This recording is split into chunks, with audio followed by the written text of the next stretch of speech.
नमस्कार दोस्तों, Chhattisgarh IAS academy की इस सीजीपीएससी ई ज्ञान यूट्यूब चैनल में आपका स्वागत है। आज हम लोग देखने वाले हैं प्रकाश संश्लेषण या फोटोसिंथेसिस।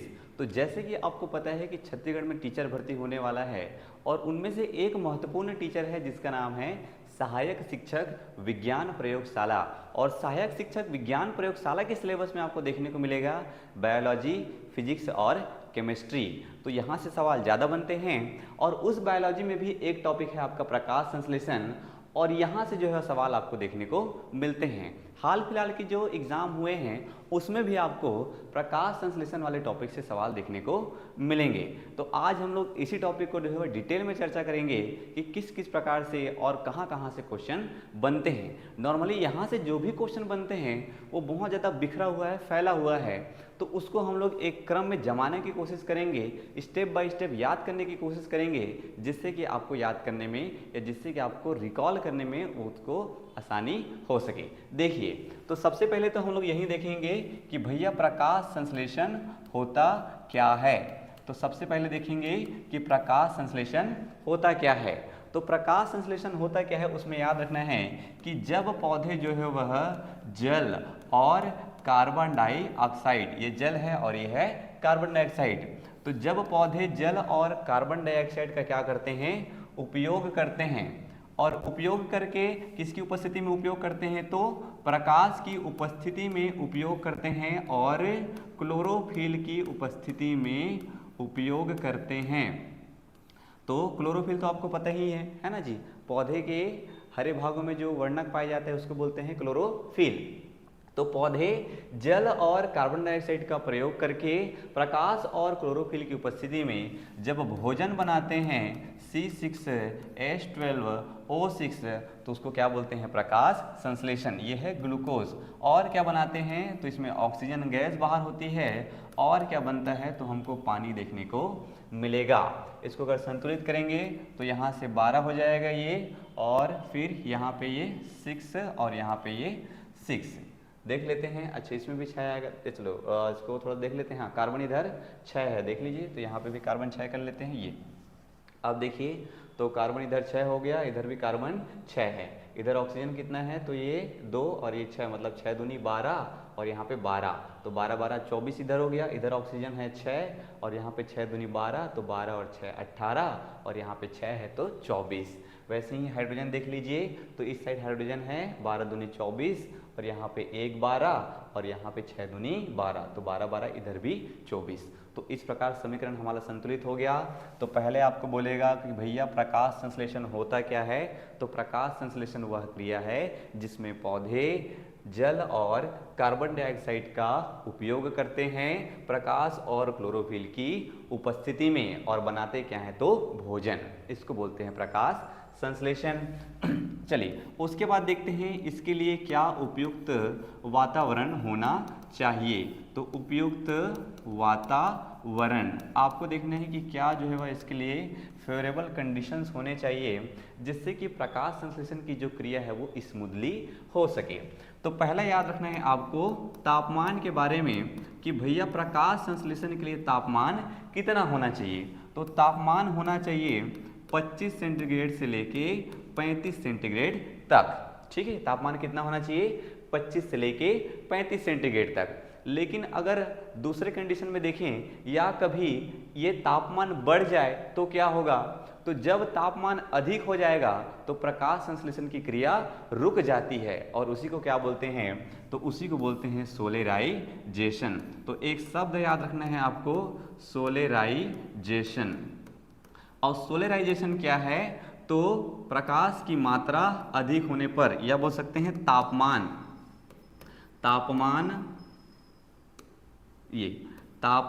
अधिक होने पर, तापमान अधिक होने पर प्रकाश संश्लेषण की क्रिया का रुक जाना, प्रकाश संश्लेषण की क्रिया का रुक जाना, ये क्या कहलाता है, तो वो कहलाता है सोलेराइजेशन। तो ये एक सवाल ये हो गया है ना, ये सवाल आता है भैया सोलेराइजेशन क्या है, तो तापमान अधिक होने पर प्रकाश संश्लेषण की क्रिया रुक जाना कहलाता है सोलेराइजेशन। चलिए पहला बात हो गया, आगे बढ़ते हैं। नेक्स्ट याद रखना है आपको, ये जो प्रकाश का ग्रहण कर रहा है ना, सूर्य का प्रकाश है, तो आप लोग जानते हैं कि सूर्य के प्रकाश में 7 रंग होते हैं, श्वेत प्रकाश में 7 रंग होते हैं। तो वो रंग कौन कौन से हैं? तो वो है विबग्योर, और उसी को बोलते हैं बैजानी हपीनाला। बैगनी से स्टार्ट होकर लाल में खत्म होगा। तो आपको याद रखना है कि कौन से प्रकाश में जो है वह प्रकाश संश्लेषण की क्रिया सबसे ज़्यादा होती है। तो याद रखना है लाल प्रकाश में जो है वह प्रकाश संश्लेषण की जो क्रिया है वो सबसे ज़्यादा होती है। तो लाल प्रकाश में क्या होता है? सबसे ज़्यादा होता है। क्या होता है सबसे ज़्यादा? तो प्रकाश संश्लेषण की क्रिया।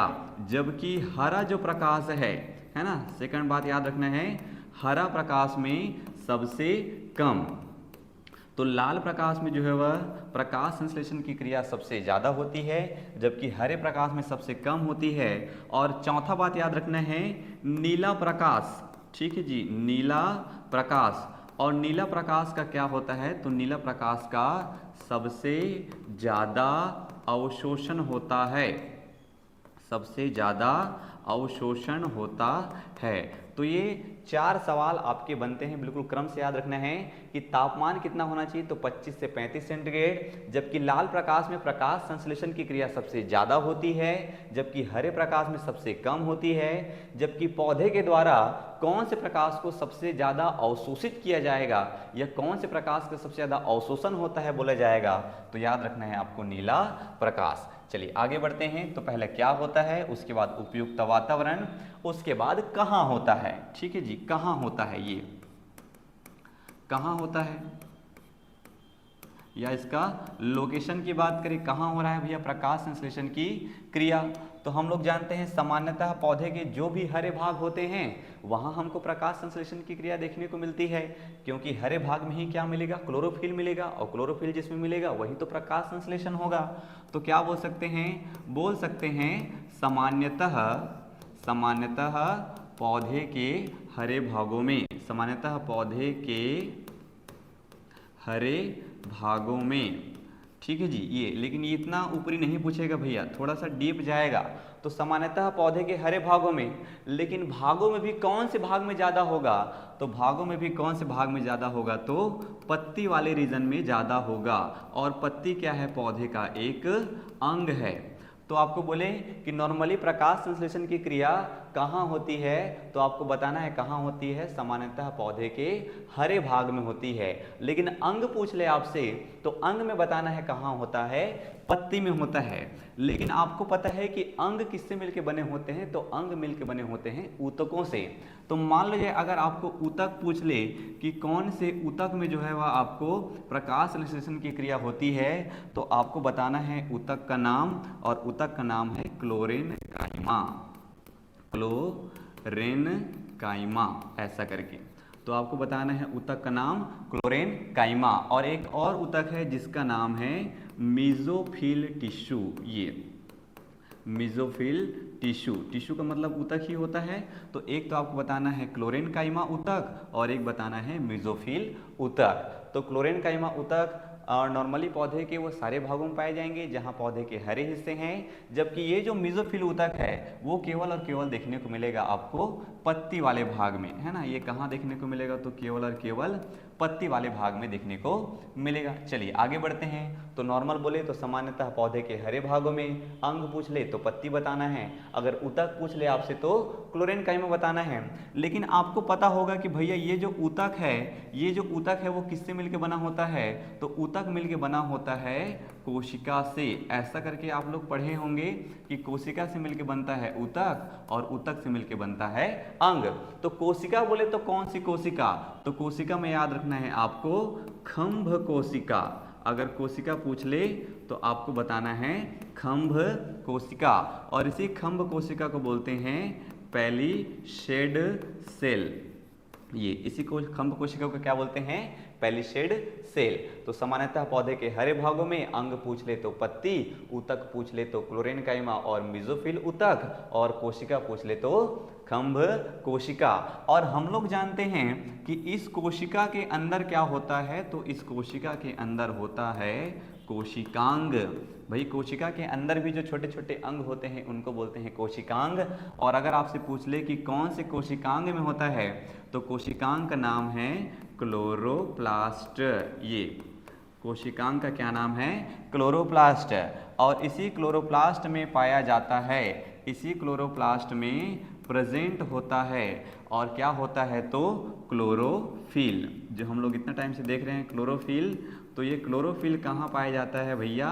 तो ये क्लोरोफिल पाया जाता है क्लोरोप्लास्ट में। अब ये क्लोरोप्लास्ट कहाँ होता है? तो खंभ कोशिका में। और खंभ कोशिका से मिलके क्या बनता है? तो क्लोरेनकाइमा। और क्लोरेनकाइमा ऊतक से मिलके बनता है अंग, और अंग है क्या? तो पत्ती। ऐसा करके तो आपको बोलेगा कि क्लोरोफिल कहाँ पाया जाता है? तो क्लोरोप्लास्ट में। उसके बाद अगर कोशिकांग देखेंगे ये क्लोरोप्लास्ट, तो इस क्लोरोप्लास्ट के अंदर भी जो है हमको संरचना देखने को मिलेगा। और इस क्लोरोप्लास्ट के हमको अंदर संरचना क्या देखने को मिलता है? तो वहाँ हमको एक झिल्ली नुमा संरचना मिलता है जिसको बोलते हैं थैलेकॉइड। ये थैलेकॉइड झिल्ली, थैलेकॉइड झिल्ली। तो इस क्लोरोप्लास्ट के अंदर में जो है एक संरचना पाया जाता है जिसको बोलते हैं थैलेकॉइड झिल्ली। और इसी थैलेकॉइड झिल्ली में क्या हो रहा है? तो प्रकाश ग्रहण अभिक्रिया हो रहा है। तो एक सवाल आपको बोलेगा कि प्रकाश ग्रहण अभिक्रिया कहाँ हो रहा है? तो इस थैलेकॉइड झिल्ली में प्रकाश ग्रहण अभिक्रिया, ये प्रकाश ग्रहण अभिक्रिया कहाँ हो रहा है? तो थैलेकॉइड झिल्ली में होता है प्रकाश का ग्रहण। और ये थैलेकॉइड झिल्ली के अंदर भी दो टाइप के संरचना देखने को मिलेंगे आपको। एक को बोलते हैं ग्रेना, एक को बोलते हैं ग्रेना, और एक को बोलते हैं स्ट्रोमा। तो इस प्रकार से आपको पूरे डिटेल में जानना है, और डिटेल में जानेंगे तो इससे बाहर आपको और कुछ भी पढ़ने की जरूरत नहीं पड़ेगी। तो एक बार देख लेते हैं क्या क्या पढ़ लिए हैं हम लोग। तो पहले तो क्या होता है, उसके बाद फेवरेबल कंडीशन क्या है, उसके बाद कहाँ होता है। और कहाँ होता है? तो सामान्यतः पौधे के हरे भागों में होता है। अंग पूछ ले तो पत्ती, ऊतक पूछ ले तो क्लोरेनकाइमा और मिजोफिल ऊतक, और कोशिकांग पूछ ले तो खंभ कोशिका। हाँ सॉरी, कोशिका पूछ ले तो खंभ कोशिका, और कोशिकांग पूछ ले तो क्लोरोप्लास्ट। और क्लोरोप्लास्ट में क्या पाया जाता है? तो क्लोरोफिल। और ये जो क्लोरोप्लास्ट है उसके अंदर एक संरचना पाई जाती है जिसको बोलते हैं थैलेकॉइड झिल्ली। और इसी थैलेकॉइड झिल्ली में क्या होता है? तो प्रकाश ग्रहण अभिक्रिया होता है। और इस थैलेकॉइड झिल्ली के अंतर्गत दो संरचना पाए जाते हैं, एक को बोलते हैं ग्रेना और एक को बोलते हैं स्ट्रोमा। तो इसी ग्रेना और स्ट्रोमा में जो है वह प्रकाश संश्लेषण की क्रिया होती है। तो पहले क्रिया होती है ग्रेना में, और उसके बाद क्रिया होती है स्ट्रोमा में। तो पहले देख लिए क्या होता है, क्या होता है के बाद उपयुक्त वातावरण क्या है, उसके बाद कहाँ होता है। अब देखते हैं कैसे होता है। तो लिखिए अभिक्रिया, चौथा टॉपिक हो जाएगा हमारा अभिक्रिया। ये कैसे, ये है ना, जल और कार्बन डाइऑक्साइड का यूज करके जो है वह प्रकाश संश्लेषण की क्रिया हो रही है, भोजन बनने की क्रिया हो रही है। तो अभिक्रिया जो होती है वो दो चरणों में पूर्ण होती है दोस्त। कितने चरणों में पूर्ण होती है? दो चरणों में पूर्ण होती है, ऐसा आपको याद रखना है। तो वो दो चरण कौन कौन से हैं? तो एक को बोलते हैं प्रकाशीय अभिक्रिया और एक को बोलते हैं अंधकार अभिक्रिया। तो एक हो जाएगा प्रकाशीय अभिक्रिया, ये एक प्रकाशीय अभिक्रिया है, और एक को बोलते हैं अंधकार अभिक्रिया। ये तो एक है प्रकाशीय अभिक्रिया और एक है अंधकार अभिक्रिया। और ये प्रकाशीय अभिक्रिया को किसने खोजा था? अगर आपको पूछ ले वैज्ञानिक का नाम, ठीक है जी, तो ये अगर आपको पूछ ले वैज्ञानिक का नाम कि ये प्रकाशीय अभिक्रिया को किसके द्वारा खोजा गया है, तो प्रकाशीय अभिक्रिया को खोजा गया है हील नामक वैज्ञानिक के द्वारा। ठीक है, ये हील नामक वैज्ञानिक के द्वारा जो है वह इस प्रकाशीय अभिक्रिया का खोज किया गया है। वैसे ही अंधकार अभिक्रिया के खोजकर्ता कौन है? तो केल्विन नामक जो है वैज्ञानिक है ना, केल्विन और बेंसन करके देखने को मिलेगा। केल्विन और बेंसन नाम के जो वैज्ञानिक ने खोज किया है अंधकार अभिक्रिया का। क्रिया का अगर आपको स्थान पूछ ले, है ना जी, तो स्थान में बताना है आपको कि हील नामक वैज्ञानिक ने खोजा है प्रकाशीय अभिक्रिया को। और प्रकाशीय अभिक्रिया होता कहाँ है? तो प्रकाशीय अभिक्रिया होता है ग्रेना वाले पार्ट में। और अंधकार अभिक्रिया कहाँ होता है? तो अंधकार अभिक्रिया होता है स्ट्रोमा वाले पार्ट में। तो एक है प्रकाशीय अभिक्रिया और एक है अंधकार अभिक्रिया। अच्छा, अन्य नाम पूछने मान लो जाए आपको, अन्य नाम इसका, है ना। ये सब सवाल हैं, सब सवाल है दोस्त, कि प्रकाशीय अभिक्रिया कहाँ होता है तो ग्रेना में, अंधकार अभिक्रिया कहाँ होता है तो स्ट्रोमा में, केल्विन अभिक्रिया किसको कहते हैं करके अभी बता रहा हूँ। तो ये इसका किसने खोज किया है, हील ने, इसलिए इसको और क्या बोलते हैं तो इसको बोलते हैं हील अभिक्रिया। क्या बोलते हैं इसको, हील अभिक्रिया, जबकि इसको बोलते हैं केल्विन चक्र। ये सब सवाल हैं, ये सब जो है वह पेपर में आए हुए सवाल हैं कि केल्विन चक्र किसको बोलते हैं तो अंधकार अभिक्रिया को, और स्ट्रोमा में क्या होता है तो अंधकार अभिक्रिया होता है ना। यहाँ पे थोड़ा मिस्टेक हो गया है, ये अंधकार अभिक्रिया, ये आप यहाँ से लिख लेंगे अंधकार अभिक्रिया। तो अंधकार अभिक्रिया कहाँ होता है तो स्ट्रोमा में होता है, और कौन खोजा है तो केल्विन, इसलिए क्या बोलते हैं इसको केल्विन चक्र। चलिए आगे बढ़ते हैं। अब देखते हैं कि ग्रेना में जो है वह कौन से काम हो रहा है ना जी। 2 चरणों में पूर्ण हो रहा है प्रकाश संश्लेषण की क्रिया, पहले ग्रेना में होगा, उसके बाद कहाँ होगा तो स्ट्रोमा में होगा। आगे बढ़ते हैं, देखिए तो ग्रेना में सबसे पहले क्या हो रहा है तो ग्रेना में पाया जाएगा क्या, या ग्रेना में क्या है क्लोरोप्लास्ट है, ऐसा करके भी बोल सकते हैं, या क्लोरोप्लास्ट के अंतर्गत ग्रेना है। तो सबसे पहले क्या होगा, ये क्लोरोप्लास्ट जो है वह प्रकाश को ग्रहण करेगा। सबसे पहले क्या होगा तो एक क्लोरोप्लास्ट क्या करेगा, प्रकाश को ग्रहण करेगा, और ग्रहण करने के बाद क्या होगा तो ग्रहण करने के बाद ये जो क्लोरोप्लास्ट है वो उत्तेजित हो जाएगा भैया, है ना। ये जो क्लोरोप्लास्ट है वो क्या हो जाएगा, उत्तेजित हो जाएगा। और ये जो उत्तेजित क्लोरोप्लास्ट है, ये जो उत्तेजित क्लोरोप्लास्ट है, ये है ना उत्तेजित क्लोरोप्लास्ट, ये जो उत्तेजित क्लोरोप्लास्ट है ये क्या करेगा तो ये पानी को तोड़ देगा 2 भागों में। तो पानी को तोड़ देगा, जो ये जल का यूज़ कर रहा है तो किस में तोड़ेगा तो भैया वो तोड़ेगा ऑक्सीजन में और हाइड्रोजन आयन में तोड़ देगा। ठीक है जी, किस में जोड़ेगा तो ऑक्सीजन में और हाइड्रोजन आयन में तोड़ देगा, और क्या निकलेगा तो इलेक्ट्रॉन आयन, और यहाँ से ऐसा 2 कर लेंगे तो हो जाएगा, है ना। ऑक्सीजन 2 है और हाइड्रोजन 4। तो ये जो उत्तेजित क्लोरोप्लास्ट है वो क्या कर रहा है, इस पानी को 2 भागों में तोड़ दे रहा है, एक तो ऑक्सीजन और एक हाइड्रोजन। देखो यहाँ से एक सवाल बनता है, यहाँ से एक सवाल बनता है कि यहाँ पे जो क्रिया हो रहा है, ये जो क्रिया हो रहा है वो कैसी क्रिया है तो ये एक ऑक्सीकरण अभिक्रिया है। तो आपको बोलेगा कि प्रकाश संश्लेषण की क्रिया कैसी अभिक्रिया है तो ऑक्सीकरण की अभिक्रिया है। यहाँ से फिर आपका एक सवाल बनेगा, यहाँ से दूसरा सवाल ये बनेगा कि प्रकाश संश्लेषण में निकलने वाला ऑक्सीजन हमको किससे प्राप्त होता है। तो प्रकाश संश्लेषण की क्रिया में निकलने वाला ऑक्सीजन हमको जल से प्राप्त होता है। ये हो गया सवाल। नेक्स्ट आगे बढ़ते हैं, चलिए नेक्स्ट देखिए। तो उसके बाद एक आपको देखने को मिलेगा NADP, है ना, NADP, और ये NADP से ये हाइड्रोजन जुड़ जाएगा और बना लेगा ये NADPH। और ये NADPH या NADP क्या है तो ये एक प्रकार के ऊर्जा के यौगिक हैं, ऊर्जा को स्थानांतरित करने का ये काम करते हैं। और यहाँ पे क्या होगा ग्रेना में तो एक है ये ADP, एडेनोसिन डाइफास्फेट, इससे एक फास्फेट आयन जुड़ेगा और एक फास्फेट आयन, देखो यहाँ पे डाइफास्फेट है मतलब 2 फास्फेट है, एक फास्फेट आयन और जुड़ेगा तो बना लेगा एडेनोसिन ट्राइफास्फेट, है ना जी, एडेनोसिन ट्राइफास्फेट, 3 फास्फेट है। और ये NADP को बोलते हैं निकोटिनामाइड एडेनिन डाइन्यूक्लियोटाइड फास्फेट, और हाइड्रोजन जुड़ गया तो nicotinamide adenine dinucleotide phosphate hydrogen. तो इतनी जो क्रियाएं हैं वो कहाँ हो रही है तो इतनी क्रियाएं हो रही है आपके ग्रेना में। चलिए इधर देखते हैं साइड में, ठीक है, स्ट्रोमा में क्या क्या क्रियाएं हो रही है तो भैया आपको देखने को मिल रहा है कि जो पौधे है ना, पौधे में जो ऑक्सीजन बन रहा है वो कहाँ बन रहा है तो ग्रेना में बन रहा है, और किससे बन रहा है तो जल से बन रहा है। तो जल का उपयोग यहाँ पे हो गया है, प्रकाश का उपयोग हो गया है, क्लोरोफिल का उपयोग हो गया है, तो बचा क्या है तो बचा है कार्बन डाइऑक्साइड।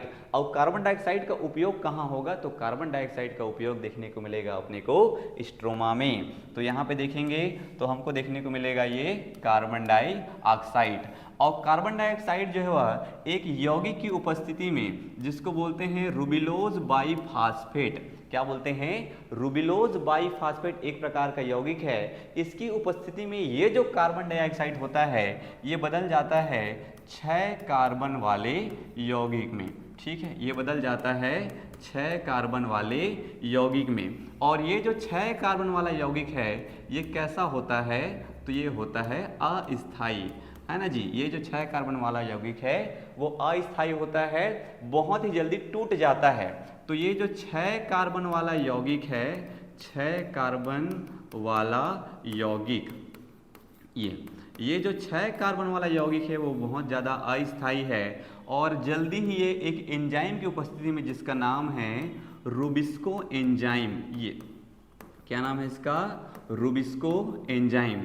तो रूबिस्को एंजाइम की उपस्थिति में ये 3 कार्बन वाले यौगिक में टूट जाता है, 3 कार्बन वाला यौगिक में टूट जाता है। और ये 3 कार्बन वाला यौगिक, ठीक है जी, ये किस में टूट जाएगा, तो 3 कार्बन वाले यौगिक में टूट जाएगा। और इस 3 कार्बन वाले यौगिक का क्या नाम है, तो इसको याद रखना है आपको, 3-फास्फोग्लिसरेट। क्या बना लेगा, 3-फास्फोग्लिसरेट। और ये जो 3-फास्फोग्लिसरेट है, ये 3-फास्फोग्लिसरेट है ना, यहाँ पे मैं लिख देता हूँ PGA।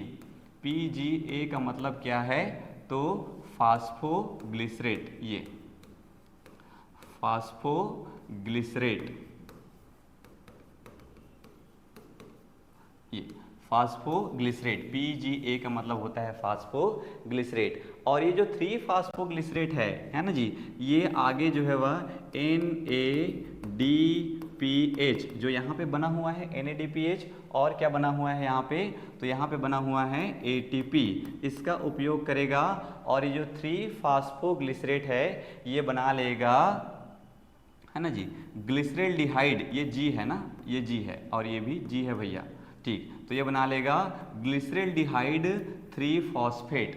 क्या बना लेगा, ग्लिसरेल्डिहाइड 3-फॉस्फेट। ये लिख दे रहा हूँ यहाँ पे, क्या है ये G3P। और G3P का मतलब क्या है, तो ग्लिसरेल्डिहाइड, ये है ना, ग्लिसरेल्डिहाइड, ग्लिसरेल्डिहाइड 3-फॉस्फेट। तो ग्लिसरेल्डिहाइड 3-फॉस्फेट बना लेता है कौन, तो ये 3-फास्फोग्लिसरेट। और ये जो ग्लिसरेल्डिहाइड 3-फॉस्फेट है, ग्लिसरेल्डिहाइड 3-फॉस्फेट है, यही बदल जाएगा अंतिम रूप से C6H12O6 मतलब ग्लूकोज में। तो आपको सवाल पूछता है ऐसे कि ये जो ग्लूकोज है ना जी, ये जो ग्लूकोज है इसकी प्राप्ति हमको किससे होती है, तो इसकी प्राप्ति हमको होती है कार्बन डाइऑक्साइड से। तो आपको याद रखना है कि ग्लूकोज की जो है प्राप्ति प्रकाश संश्लेषण की क्रिया में किससे होती है, तो कार्बन डाइऑक्साइड से, जबकि ऑक्सीजन की प्राप्ति किससे होती है, तो जल से होती है। ऐसा करके याद रखना है। और क्या बनाएगा ये, तो और बनाता है ये रूबिलोज बाइफास्फेट। तो यहाँ पे ग्लूकोज बनेगा और बनेगा रूबिलोज बाइफास्फेट। और ये जो रूबिलोज बाइफास्फेट है वो वापस से कार्बन डाइऑक्साइड से क्रिया करके क्या बनाएगा, 6 कार्बन वाला यौगिक। और इस प्रकार से ये क्रिया जो है वह लूप में चलती रहती है। समझ रहे हैं, इस प्रकार से ये क्रिया लूप में चलती रहती है और हमको जो है वह ग्लूकोज की प्राप्ति होती रहती है। तो यहाँ पे आपको पूछेगा कि ये कार्बन डाइऑक्साइड से ये ग्लूकोज बनने तक की क्रिया कैसी है, तो ये जो है वह अपचयन अभिक्रिया है, या इसी को बोलते हैं कार्बन डाइऑक्साइड का स्थिरीकरण। तो कार्बन डाइऑक्साइड का स्थिरीकरण होके क्या बनता है, तो ग्लूकोज का निर्माण होता है, जबकि जल का ऑक्सीकरण होता है तो क्या बनता है, तो ऑक्सीजन का निर्माण होता है। ऐसा करके आपको याद में रखना है। कुछ टॉपिक और हैं जहां से सवाल बनते हैं, जिसको मैं आपको बता देता हूं। ये तो मैक्सिमम हो गया हमारा, है ना जी, ये सब सवाल हैं। ऑक्सीजन वाला सवाल है, ये अंतिम उत्पाद क्या है करके बोलेगा, आपको याद रखना है ये, ठीक है। प्रकाश संश्लेषण की क्रिया में अंतिम उत्पाद क्या है करके सवाल पूछेगा। तो अंतिम उत्पाद क्या है प्रकाश संश्लेषण की क्रिया में, तो ये ग्लूकोज है भैया। और यहाँ पे देखिए ये 3 कार्बन वाला यौगिक बना रहा है कि नहीं, तो ये जो 3 कार्बन वाला यौगिक बना रहा है इसीलिए इस अंधकार अभिक्रिया को और किस नाम से जानते हैं, तो इसको C3 चक्र भी कहते हैं। और C3 चक्र क्यों कह रहे हैं, क्योंकि इसी अंधकार अभिक्रिया में 3 कार्बन वाला यौगिक बन रहा है। तो आपका ये भी सवाल है कि C3 चक्र क्या है करके। एक दो टॉपिक और छूट गया है ना, उसको लिख लेते हैं। चलिए नोट करके लिखिए आप लोग, है ना। इसी में और सवाल पूछता है जी। मैं कोशिश किया हूँ कि सबको जो है वह बहुत ही कम समय में कंसाइज वे में जो है वह आपके पास प्रस्तुत कर सकूँ। तो पहला आपको बोलेगा कि प्रकाश संश्लेषण की क्रिया कैसी अभिक्रिया है। तो प्रकाश संश्लेषण की क्रिया जो है वह प्रकाश रासायनिक कैसी है, तो प्रकाश रासायनिक ऑक्सीकरण अभिक्रिया है, ऐसा करके बताना है आपको। प्रकाश संश्लेषण की क्रिया कैसी अभिक्रिया है, तो प्रकाश रासायनिक ऑक्सीकरण की अभिक्रिया है। ये पहला सवाल हो गया। दूसरा सवाल आपको पूछेगा कि प्रकाश संश्लेषण की क्रिया में कौन से ऊर्जा में परिवर्तित हो रहा है। तो प्रकाश संश्लेषण की क्रिया में ये जो प्रकाश ऊर्जा है किस में बदल रहा है, तो रासायनिक ऊर्जा में बदल रहा है। ये जो सोलर एनर्जी है वो केमिकल एनर्जी में बदल रहा है। तो प्रकाश ऊर्जा जो है रासायनिक ऊर्जा में बदलता है। और क्या है याद रखना है, तो आपको याद रखना है कि इस जल से हमको क्या प्राप्त होता है, तो जल से हमको ऑक्सीजन की प्राप्ति होती है। चौथा बात क्या याद रखना है कि कार्बन डाइऑक्साइड से हमको क्या मिलता है, तो कार्बन डाइऑक्साइड से हमको ग्लूकोज की प्राप्ति होती है। और पांचवा बात याद रखना है आपको, एक तो टर्मिनोलॉजी जिसको बोलते हैं फोटोफॉस्फोरिलेशन। एक बार सवाल पूछा गया था कि फोटोफॉस्फोरिलेशन क्या है, ठीक है जी, फोटोफॉस्फोरिलेशन। ये तो फोटोफॉस्फोरिलेशन क्या है, तो प्रकाश ऊर्जा का उपयोग करके फॉस्फेट अणुओं का निर्माण होना। यहाँ पे फॉस्फेट अणु का निर्माण हो रहा है ये, तो उसी को आपको बताना है क्या है ये, तो प्रकाश ऊर्जा का उपयोग करके, प्रकाश ऊर्जा का उपयोग करके, ठीक है जी, फॉस्फेट, प्रकाश ऊर्जा का उपयोग करके फॉस्फेट अणुओं का निर्माण करना। फॉस्फेट अणुओं का निर्माण करना क्या कहलाता है, तो फोटोफॉस्फोरिलेशन। उसके बाद एक और याद रखना है आपको, संतुलन प्रकाश तीव्रता पूछता है जी। संतुलन प्रकाश तीव्रता, संतुलन प्रकाश तीव्रता क्या होता है, तो संतुलन प्रकाश तीव्रता क्या है, तो जब पौधे जो है वह कार्बन डाइऑक्साइड को ग्रहण नहीं करते हैं, उसके बाद भी जो है वह प्रकाश संश्लेषण की क्रिया चलती रहती है, तो उसको बोलते हैं संतुलन प्रकाश तीव्रता। इसमें क्या हो रहा है, कार्बन डाइऑक्साइड, पौधे कार्बन डाइऑक्साइड का ग्रहण नहीं कर रहे हैं, उसके बाद भी प्रकाश संश्लेषण की क्रिया चल रही है, तो उसको बोलते हैं संतुलन प्रकाश तीव्रता। और इस प्रकार जो है वह मैक्सिमम सवाल को हम लोग कवर कर लिए हैं। तो आगे आप लोग कमेंट करेंगे कि साइंस में आपको कौन से और टॉपिक जो है वह इस प्रकार से देखने हैं कि बहुत ही कम समय में सारे जो सवाल इसमें हम लोग सब कर लिए हैं जी, है ना। मैक्सिमम जो सवाल है वो कर लिए हैं कि भैया कहाँ होता है, कैसे होता है और कहाँ कहाँ होता है, क्या फेवरेबल कंडीशन होते हैं, क्या सोलराइजेशन होता है और प्रकाश संश्लेषण क्या है, ऐसा करके। तो ये कंप्लीट हो गया है हमारा टॉपिक। और नेक्स्ट टॉपिक आप लोग मुझे कमेंट करके बताएंगे कि कौन से टॉपिक में जो है वह वीडियो बनाना है। धन्यवाद।